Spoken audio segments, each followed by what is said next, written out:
رب کی پکڑ میں، تیرے رب کی گرفت میں آ گئے۔ اللہ کی گرفت سے کوئی بچ نہیں سکتا، یہ اس کی عادت ہے کہ وہ مہلت دیتا ہے، لیکن مہلت دینے کا مطلب یہ نہیں ہے کہ اللہ تعالیٰ باخبر نہیں ہے۔ بندہ یہ سمجھتا ہے کہ میری گرفت نہیں ہو رہی تو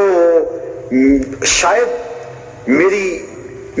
مجھے کوئی دیکھ نہیں رہا اور میں کسی کی گرفت میں آ ہی نہیں سکتا، لیکن ان بطش ربک لشدید، کہا تیرے رب کی پکڑ بہت سخت ہے۔ مشو مغرور کن بر حلم خدا، دیر گیرد سخت گیرد مرتورا۔ رومی علیہ رحمہ بولے اللہ کے حلم پہ، اس کی بردباری پہ کبھی مغرور نہ ہونا۔ وہ دیر سے پکڑتا ہے لیکن جب پکڑتا ہے پھر ایسا جکڑتا ہے کہ تم اپنے آپ کو پھر چھڑا نہیں سکتے ہو، تو اس کی گرفت سے بچو، اس کے پکڑنے سے بچو، تو وہ چھوٹ دیتا ہے۔ نولہ ہی ما تولا، تم جدھر جاتے ہو اللہ فرماتا ہے ہم جانے دیتے ہیں۔ مچھلی نے ڈھیل پائی لقمے پہ شاد ہے، صیاد مطمئن ہے کہ کانٹا نکل گئی۔ جب مچھلی کانٹے کے ساتھ لگتی ہے تو جو شکاری ہوتا ہے وہ ڈور کو ڈھیلا چھوڑنے لگتا ہے، تو مچھلی مطمئن ہوتی ہے کہ مجھے تو ڈھیل مل رہی ہے، لیکن جوں ڈھیل ملتی ہے اور وہ کانٹا نکلتی چلی جاتی ہے، اور صیاد مطمئن ہوتا ہے کہ یہ اچھی طرح کانٹا نگل لے، پھر وہ پورے زور کے ساتھ جب کانٹا کھینچتا ہے تو پھر اس کے جبڑے چیرے جاتے ہیں اور وہ تڑپتی ہوئی باہر گرتی ہے۔ اللہ فرماتا نولہ ہی ما تولا، جدھر جاتے ہیں ہم انہیں جانے دیتے ہیں، لیکن جب پکڑتے ہیں تو پھر ان کو ہمارے سے کوئی چھڑا نہیں سکتا۔ ان کی توانائیاں، ان کے آلات حرب و ضرب، ان کے اسلحے، ان کی ٹیکنالوجی، ان کا سب کچھ دھرے کا دھرا رہ جاتا ہے اور وہ بے بسی کی تصویر بن جاتے ہیں۔ ہماری پکڑ بہت سخت ہے۔ ان بطش ربک لشدید، تیرے رب کی پکڑ بہت سخت ہے۔ تو کہا فصب علیہم ربک صوت عذاب، تو تیرے رب نے ان پر اپنے عذاب کا کوڑا برسایا۔ ان ربک لبالمرصاد، بے شک آپ کا رب سرکشوں، مفسدوں، نافرمانوں، اس کے حکموں کو توڑنے والے جتنے بھی ہیں سب کی طاق میں ہے۔ وفرعون ذی الاوتاد، تیسری کہانی سنائی، اور فرعون جو میخوں والا تھا۔ فرعون کو میخوں والا اس لیے کہا گیا کہ کہتے ہیں اس کا لشکر اتنا بڑا تھا کہ جب کہیں جاتا تو لشکر کے لیے جو خیمے گاڑے جاتے اور خیموں کو باندھنے کے لیے جو رسیاں ہوتی،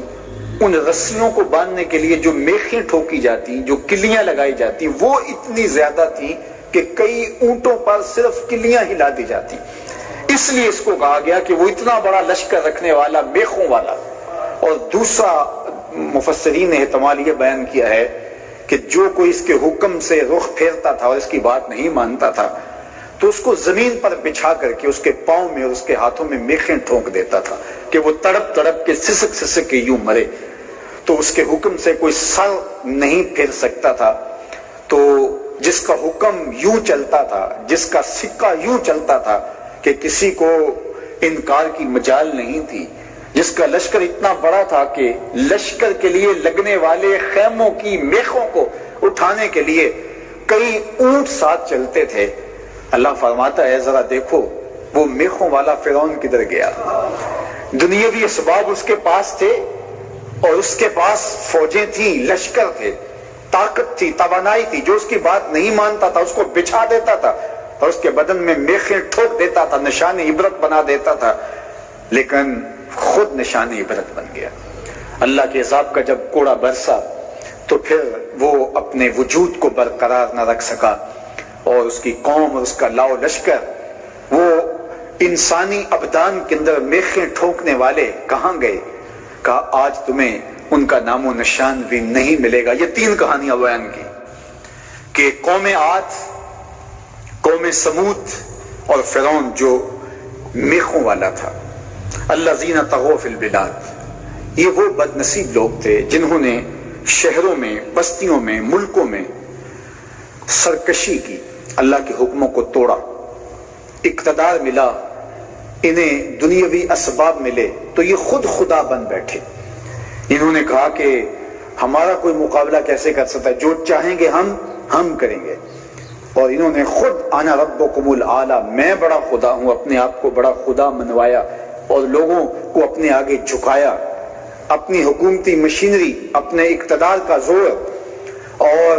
اپنی فوجوں کی کثرت اور اپنے ہتھیار اور لاؤ لشکر اس لیے استعمال کیے کہ لوگ ہمارے مرعوب ہو جائیں اور ہم سے جو ہیں وہ دب جائیں اور جو ہم چاہیں وہ حکم چلے، اور اللہ کے حکموں کو توڑا، حتیٰ کہ پیغمبروں کی دعوت کو بھی مسترد کر دیا اور سرکشی کی۔ اچھا، اللہ تعالیٰ کی عادت ہے کہ وہ بندوں کو مہلت دیتا ہے، انہوں نے سرکشی کی، اللہ نے پھر بھی مہلت دی، لیکن فَأَكْثَرُوا فِيهَا الْفَسَادَ، پھر فساد بڑھ گیا اور ان کا تکبر آسمان کو چھونے لگا، انہوں نے خدائی کے دعوے کر دیے، لوگوں کے ساتھ ظلم جبر کا بازار گرم کر دیا، انسانوں کا قتل ان کے لیے کوئی مسئلہ ہی نہیں تھا، تو کہا فَصَبَّ عَلَيْهِمْ رَبُّكَ صَوْتَ عَذَابٍ، پھر تیرے رب نے ان پر اپنے عذاب کا کوڑا برسایا۔